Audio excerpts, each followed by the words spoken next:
Guys, welcome back to World of Tanks. My name is Bruce and today I want to present the Tier 9 Italian tank destroyer, the Controcaro or CC1 Mark II or simply the Mark II. If you're interested in more reviews and gameplay, go to YouTube and search for World of Tanks with Bruce to get all of my videos, or click on the subscribe button. And now let's go. Before we jump into some gameplay, let us quickly talk about the armor profile of this tank. So, as you can see, the frontal armor is incredibly strong. 340, up to 280, and at the sides about 400 millimeters of armor. This is insane for a tier 9 tank. Even the upper hull has about 300 millimeters of armor, and the only real weak spot is the lower hull, but even the lower hull has 210 millimeters of penetration. So Tier 8 tanks will have problems of penetrating the lower hull with standard ammunition. Now, if you use your 10 degrees of gun depression, the armor becomes even stronger. So as you can see, 317 millimeters of effective armor on the upper hull. Keep in mind that all those Italian tank destroyers can be penetrated above the tracks relatively easily, so don't peek out too much is what I want to say. And then the turret still remains super strong. Now let us talk about the armor profile if we select the premium ammunition. And the premium ammunition of this tank is relatively good on tier 9 with 325 millimeters of penetration. Even then, your turret is still super strong, and the only chance of penetrating for the opponent tank is right here below your gun. But this is only a 60 to 70 chance of penetration. So even against premium ammunition, your armor really works and is super strong. And so yeah, the armor profile is the huge strength of this tank, and you should make use of this armor, and you can play aggressively in this tank. Now keep in mind, the side profile is weakly armored and also relatively huge. So the only good portion of your armor is the frontal armor, so you should always try to engage your opponents frontally. Let me quickly show you how I play this tank. First of all, my crew has brothers in arms, then it has the gun handling skills, then my loader has intuition, which is super helpful, because with this tank you want to be able to quickly switch between the shells. Keep in mind, you have 325 millimeters of penetration on your premium ammunition, plus 127 millimeters of penetration on your HE ammunition with 640 alpha damage. So intuition really makes sense on this tank. Then my commander has recon skill plus the situational awareness, and is now working on repairs, and the gunner is already working on concealment, as he, or in this case she, already has repairs. Now I play this tank with an improved rotation mechanism, with an improved aiming device in order to improve the gun handling, and then I use a turbocharger. I would really recommend to do so, because it reduces the biggest drawback of this tank. Now let me show you one thing.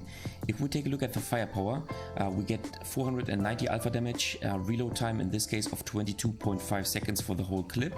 And now let us make a calculation. So your whole clip potential is 4 times 490, so 1960.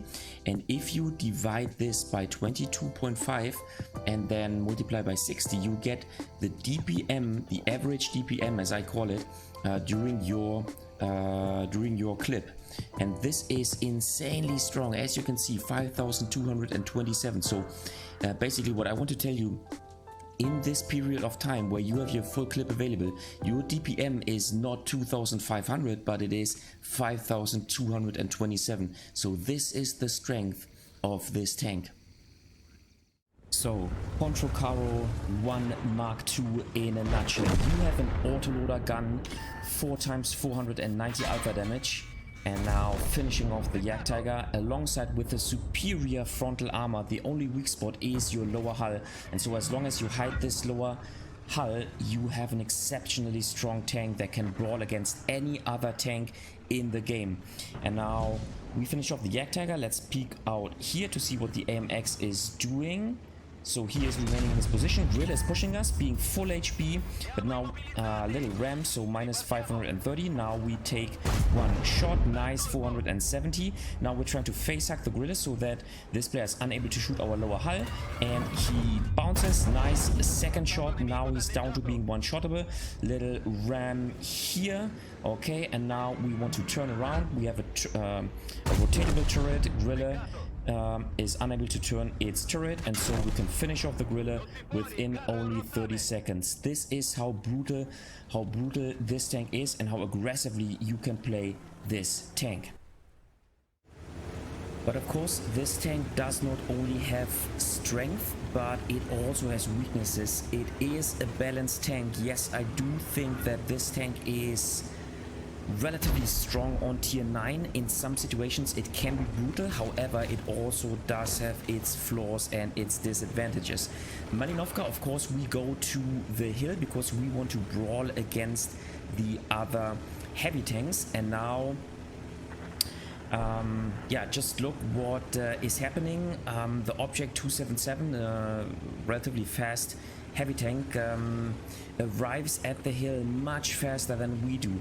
Keep in mind, I play this tank with the turbocharger. I have upgraded this tank. I have the upgraded engine, the upgraded tracks. Nonetheless, my tank is relatively slow, so going uphill with about 27-26 kph. Now you have to keep in mind that you have a slow, relatively sluggish tank, so you will not be the first tank arriving at a certain position, and this is kind of what limits this tank, because it takes a while until you arrive at the position you want to brawl.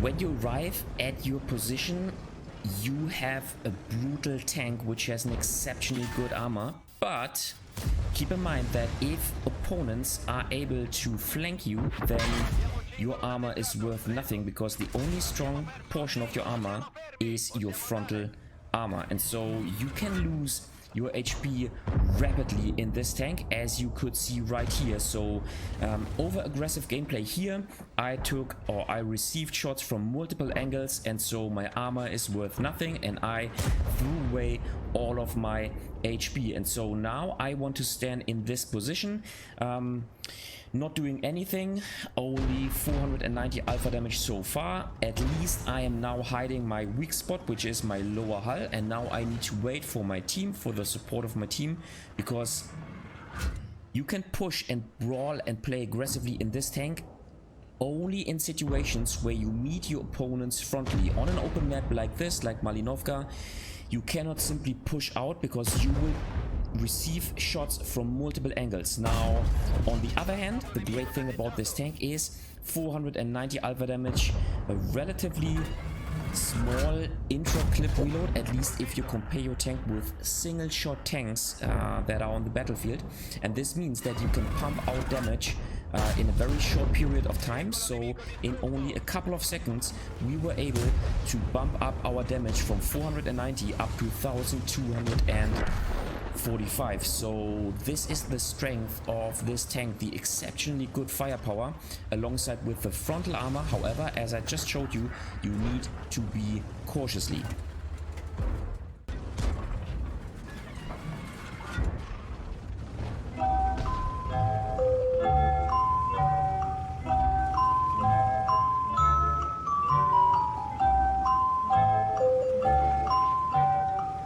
Now with this slow tank, you will be out of the game if you move around on the battlefield for quite some time, and in this time I always recommend to reload your full clips so that you have your whole clip available, and if you have your clip available, this means that you have a period of multiple seconds, as I showed you on the statistics, in which you have a superb DPM compared to any other tank on the battlefield. And so you want to use this time to once again reload your gun, reload your clip, and then you are the best brawling tank, one of the best brawling tanks in the game. Now maybe we can get a second shot. Nice. And so now we already have 2200 damage.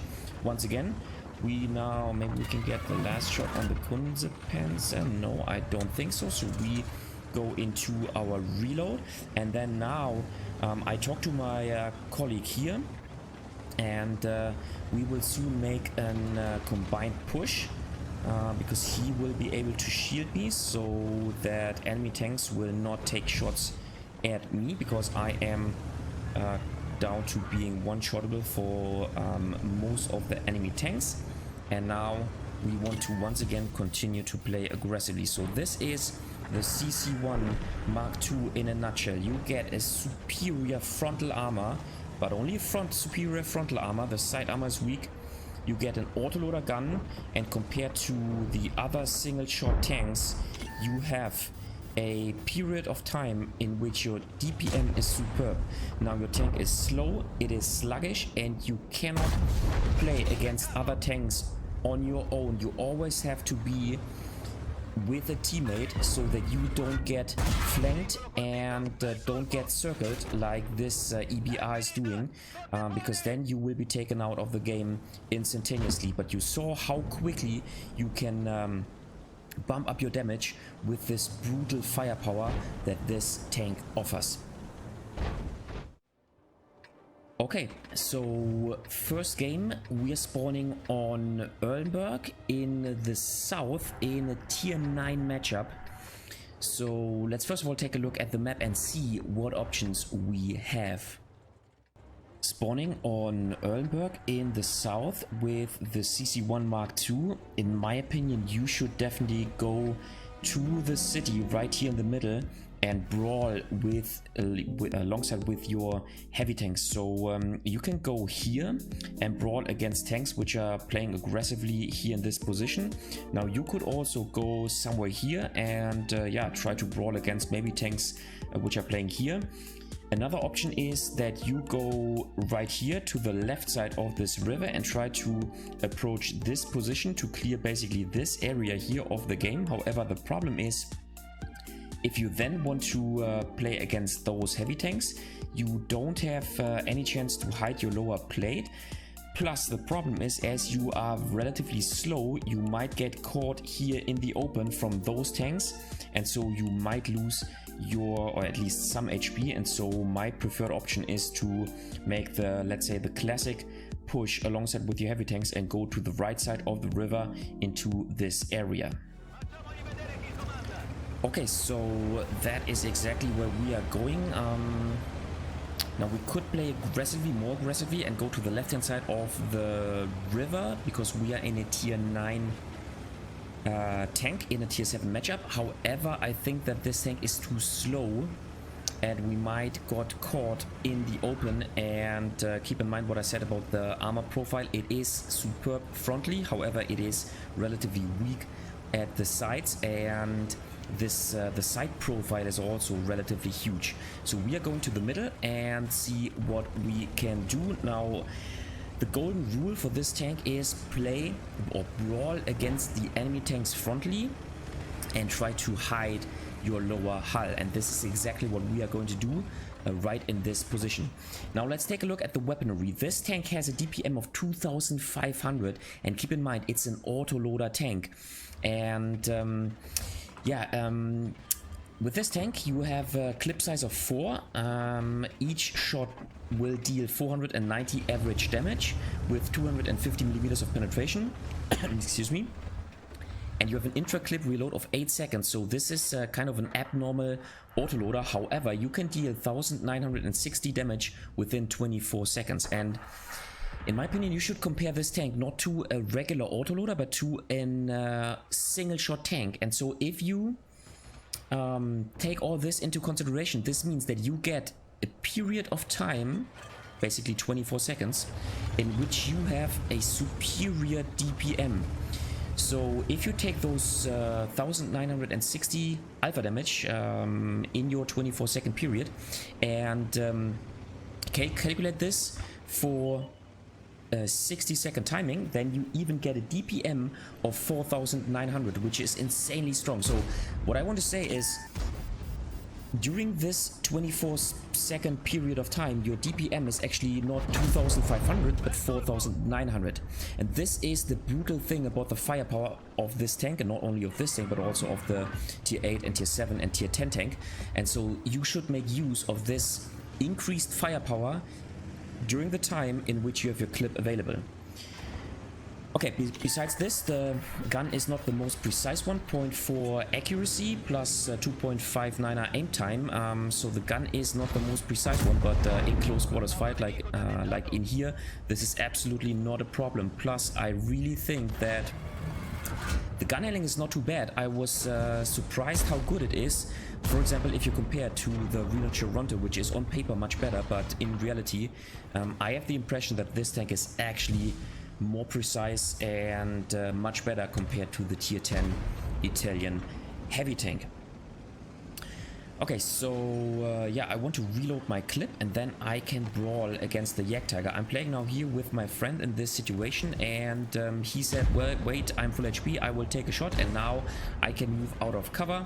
And so now we can try to take out the Jagdtiger. Now keep in mind, you always want to brawl and face hug your opponent so that they cannot shoot your lower hull, because they have no chance of penetrating my upper hull as well as the turret.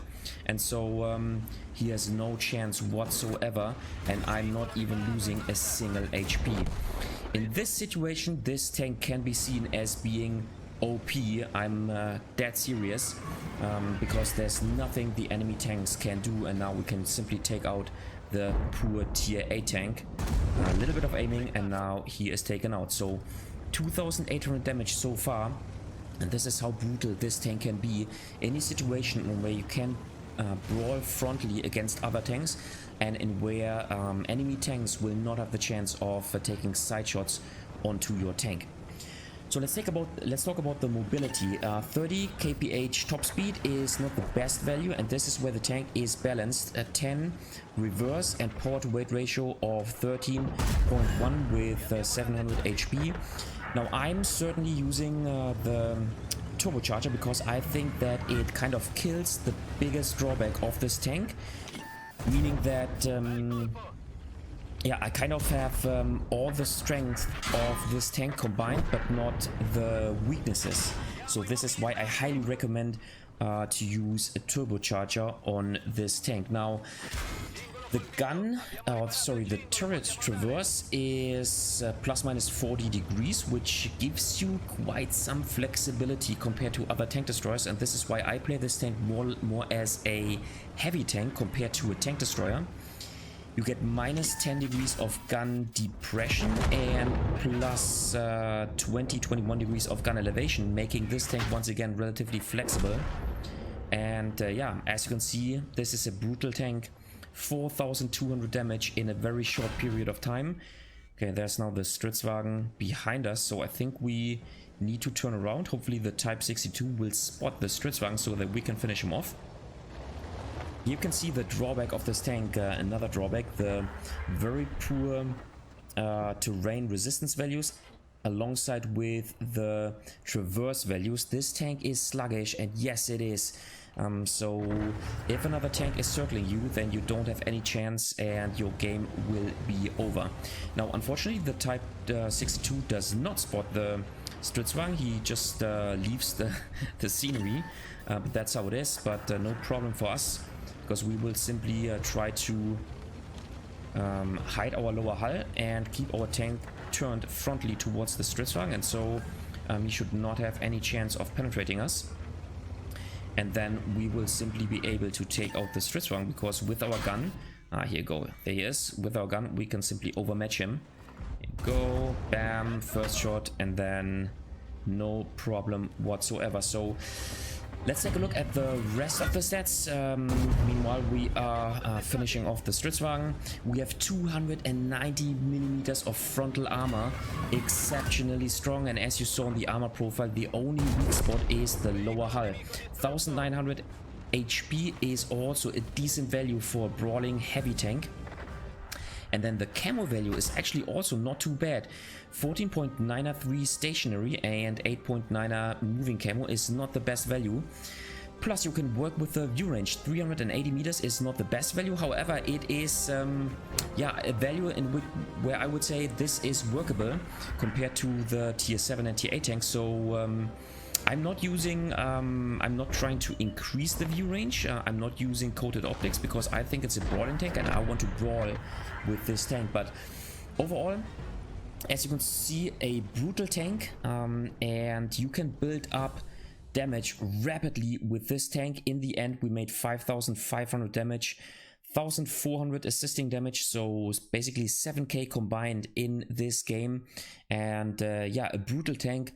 Let's now jump into the next game. Alright, second game. Once again in a top tier situation. We are spawning on mines in the north, and let's first of all take a look at the map.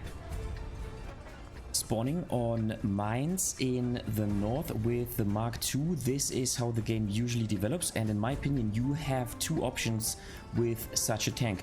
Please don't sit in the back and conduct redline camping and sniping with such a tank. It's a brawler, and so in my opinion you can either go here and try to win this flank. However, keep in mind that this is a very dangerous position of the enemy team and there is the option of crossfire towards your position. So I would prefer to go right here and try to win this portion of the map alongside with your heavy tanks. So with such a tank, with such an incredible strong armor, you can even push here depending on whether the enemy team has won the hill, and then try to play ultra aggressively against those tanks which are brawling here in the middle. Okay, so we want to go to the middle and play as aggressively as we can. First of all, don't you worry, I will not only show you top tier games, but I wanted to bring this game to you and showcase this video to you, because it shows how ultra aggressively you can and you should play in such a tank. Now, first of all, we are in a top tier situation, so our armor is basically superior. And not only that, the other thing in such a game is the firepower of other tanks is inferior, and this combination basically makes this tank OP. I am pretty honest to you. So let's see what we can do. We want to instantaneously push to this position, because from here we will be able to not only hide our lower plate, but then also we can rip apart all those enemy tanks. And once again, we are using our clip. And yeah, this is, as I said, a period of time in which our DPM reaches close to 5,000, and so the other tanks have no chance. Well, they can actually, if you move forward all the way to the rock, then they can see and thus penetrate your lower hull, but that's not a problem at all. And with this tank you can build up damage so quickly, it is insane. 1,500 damage in only, let's say, 1 minute. And now, oh, here you go. Thanks a lot, Mr. Tortoise. Thanks for crossing the battlefield like this. What a wonderful target. Okay, this one, okay. At least we tracked him. And now we can use our 2 remaining shells. Okay, he wants to hit us. Unfortunately, we could turn the turret. Now here you go, lower hull, bam. And so 2,700 damage within only 3 minutes of the game. This is how brutal, this actually only 2 minutes of the game. This is how brutal this tank is. Especially in a top tier situation. 490 alpha damage is a good value, not only for a tier 9 tank, but also for a tier, sorry, this is not only a good value for a tier 10 tank, that's what I wanted to say, but also for a tier 9 tank, especially for a tier 9 tank. Now, with our rotatable turret, we even have the flexibility of, here go, tracking this poor tier 8 tank and angling our armor so that he has a hard time of penetrating us, even our lower hull. Now we are tracked, but that's not a problem at all. And look at this, 3,100 damage, 1,800 assisting damage. Because we could track this tier 8 tank. And now, you know what, I am thinking of reversing and falling back, because I think it is time to go on top of the hill. Now, if you go on top of the hill, well, first of all, you want to go into the reload, because as I said, you want to use the time you are traveling around, you are driving around on the battlefield to reload your clip, because this is, I mean, firepower wise, this is useless time. And so always reload your clip during the time where you are sure that you will not approach any enemy tank. And so if you want to go to the hill, then always go like this, close to the this rock here on the left hand side. This minimizes the chance of being hit, and nice, we could preserve the remaining HP. And now it is time to use the hill, the control of the hill, to our advantage. So let's you know what, let's first of all clear the left hand side and try to get a shot on the standard B. And as we are playing from the upper ground, there you go, I think he's behind the building. Nice, our teammate destroyed the building, and so he has now no chance whatsoever. Bam, second shot, nice. And can we take him out? Yes, absolutely. Here we go, nice. Okay, so 3,900 damage, pretty much 1.9 assisting damage. A brutal game. Let's go into the reload and let's see what we can do. Now keep in mind that if you play in this position, you will get proxy spotted, so this is what you always have to keep in mind. Maybe we can get another shot on the Mr. Maybe we can finish off the IS, but you know what, let's, there we go. This is the much easier target. So let's take a shot on the Tortoise. I think this player he must be new to the game. He's conducting so many mistakes, and for us it is easy. Can easily farm him. And once again, this is where this tank is brutal. And so 5,100 damage. Can we finish him off? Those two remaining HP. Yep, nice. And yeah. So in such a situation where you can control the pacing of the game and where you can more or less brawl against other tanks frontally, this is where this tank shines and where this tank is, I would say, OP. Now it does have its weaknesses, but if you're a good player, if you have the overview to decide how and where you want to meet your opponents and fight against your opponents, then this tank is OP. And so I think bad players will not be that successful, because this tank once again has a poor side armor. It, after all, is still a tank destroyer, which is sluggish, slow, and so on and so forth. But if you can manage the, let's say, the game so that you play the tank to its advantages, then this tank is super strong. And as you can see, if you fully aim in your shots, this tank can certainly hit its targets, unlike, for example, the Rena Toronto on tier 10.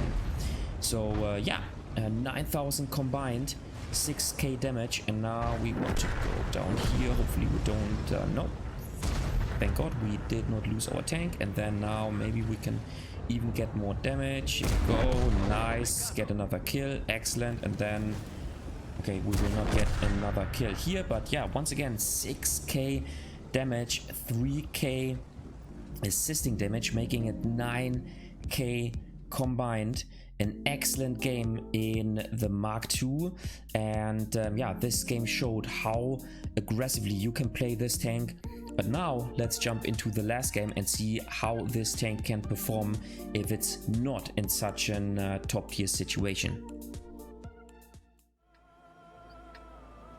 Okay, last game in the CC1 Mark II. This time we are in a low tier situation in a tier 10 matchup. And first of all, let's take a look at the map and see what options we have. Spawning on Mountain Pass in the south. This is how the game usually develops, and with tank destroyer like the CC1 Mark II, you have several options. You can go here and support your heavy tanks, brawling against the majority of the enemy heavy tanks. You can go here and try to defend the bridge, basically brawling against those heavy tanks or tank destroyers. Or you can go to the left hand side. However, keep in mind that you are a slow tank, and so if you move here, chances are that you will be spotted by a light tank in this position, and you might get shots from light tanks in this position. So you might play a bit more defensively, maybe go to this position right here and just see how the game develops. Okay, so yeah, I was a little bit unsure where to go, and the reason why I did not go to the right hand side was that I think my options are limited. So if the enemy team pushes the right flank and approaches our base, we will still have the option to defend it, and actually quite some nice options, and this is why I chose to go here. Now, I could have gone to the bridge, however, I thought, well, the enemy team does have 3 Mark IIs.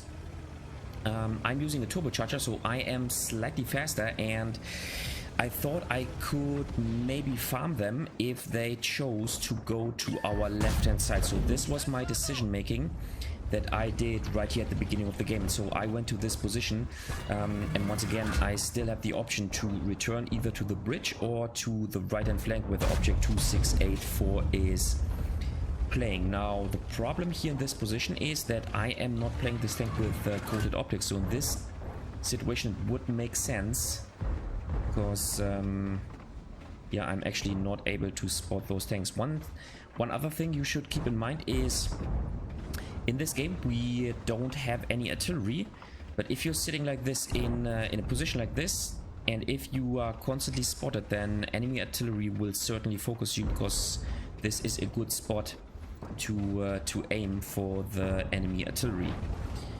I think nothing I can do here. So in a tier 10 matchup, of course, you need to be less aggressively than compared to a tier 7 situation. However, the most important rule for this tank is you need to control the game so that you only meet enemy tanks frontally. This is basically rule number 1, the golden rule for this tank. And then the second rule is you have to make sure that you hide your lower hull. If you follow those 2 rules, then everything is good for you.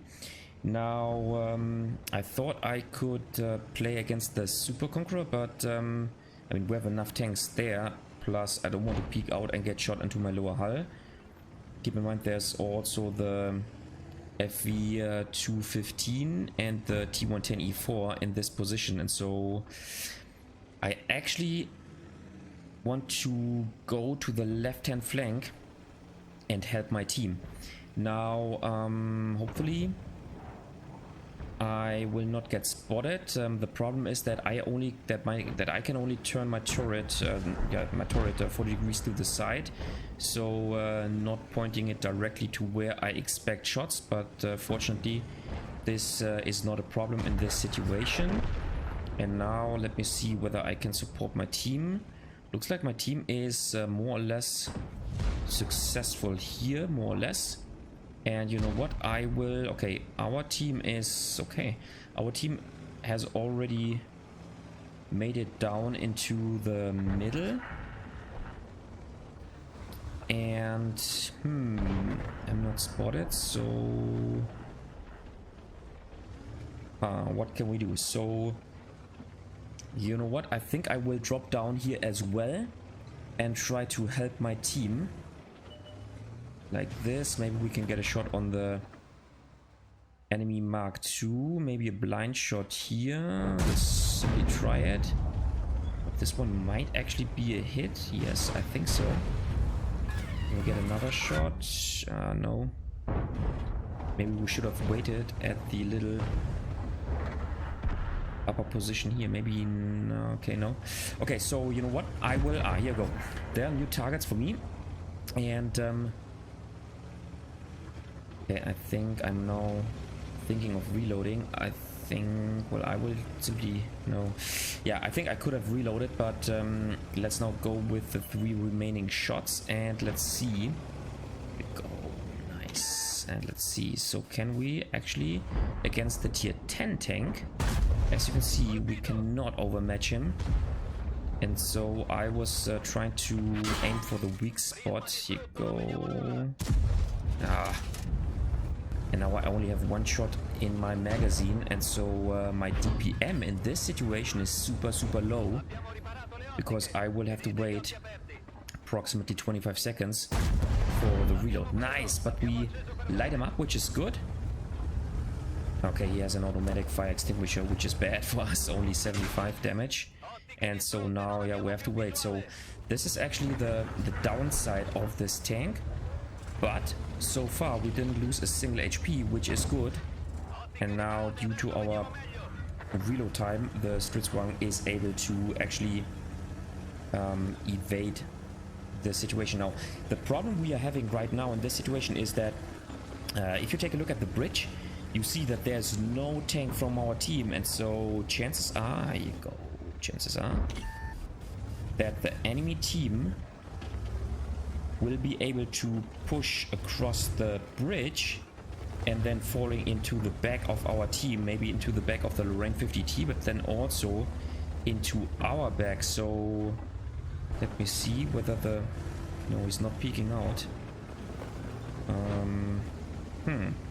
So in such a situation, I think the golden rule is to stay patient and to not throw away your HP. This is crucial if you want to be successful, and I think now, yeah, I think it's time to turn around and not let the enemy team advance over the bridge. I think this is now a very important step in our game.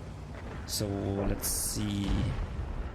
Okay, looks like enemy team is not advancing actually as I thought. Oh yes, here you go. Here you go. Oh, come on, I bounced this shot. And then now obviously the intra-clip reload is so long, but nice. We can get the kill shot, nice. And you know what?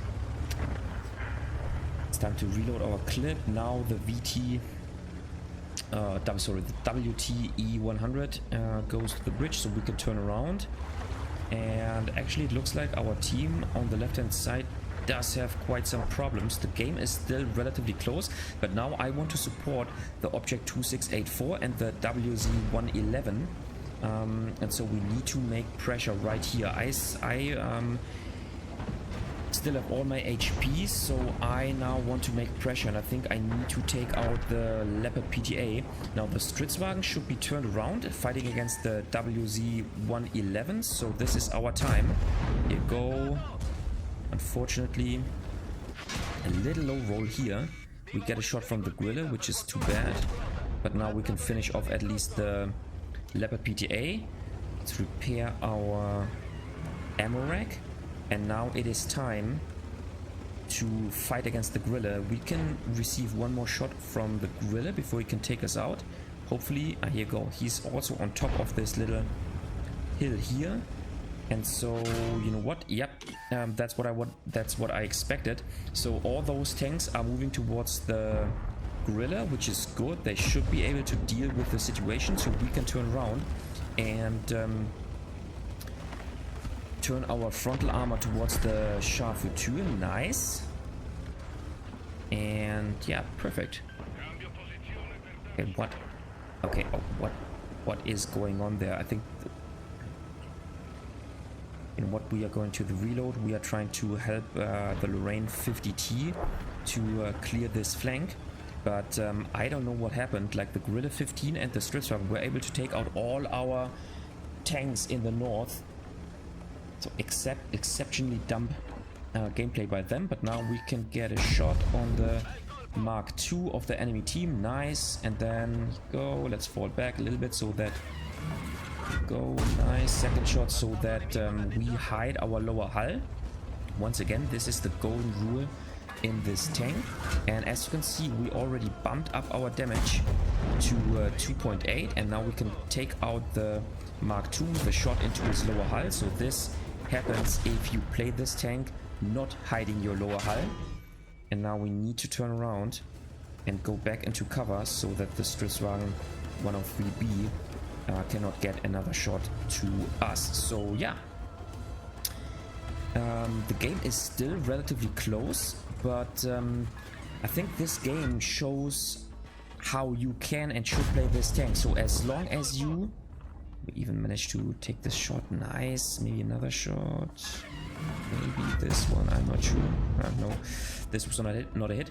As long as you can play frontally against enemy tanks, and as long as you can hide your lower hull, you don't have to fear any tank on the battlefield, with maybe the exception of the Jagdpanzer E100.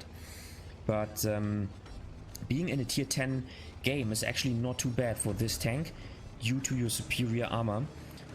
Even tier 7 tanks will be able to penetrate your side hull and your side armor. So this rule, those two rules I gave you, actually apply not only in a low tier game but also in a top tier game. And so the playstyle of this tank is more or less always the same, no matter in which game you find yourself. Okay, so we still have 379 damage. Looks like the WT on Panzer IV is AFK, and so we have a problem now. We want to wait until the Lorraine 40T makes pressure via the northern flank or via the A lane towards the enemy base, because we will certainly not make it against two remaining tank destroyers, which already showed that they know how to play this game. So we need to wait a little bit, and yeah, this gives me time to talk about the whole line. In my opinion, I don't like the overall playstyle of those tanks because it is one-dimensional and there's not much flexibility in the playstyle of those tanks. Now, having said that, I think the tier 7 tank is yeah, nicely balanced, strong against equal tiers, and then obviously lackluster against tier 8 and tier 9 tanks. The tier 8 tank is basically pretty much the same. The tier 9 tank, in my opinion, is the best tank so far in the line, but I need to admit I have not played the Minotauro yet. We were spotted, nice, we receive one shot, but we can make one other shot, nice, and so he's now down to being one shottle. We are taken out of the game, which is fine, and now we are 3 tanks against only 2 tanks, which is good, and in the end we win this game. And so yeah, the tier 9 tank is the best tank so far in this line. It is brutal in certain situations. You don't have to fear any other tank if you can engage it frontally. It is a lot of fun. I like this over aggressive gameplay, and this tank really gives you this option. But once again, the playstyle is one-dimensional in those tanks. And so there's not much flexibility. Overall, I think this tank is way above average because it is brutal in such situations, and I think I showed this to you quite some times in this video. And playing this tank is fun. However, if you like more flexible tanks, then this might not be the one for you. So overall, should you grind this line? I would say yes, because it is a new playstyle, the good frontal armor alongside with the, I would say, special autoloader mechanics of those tanks.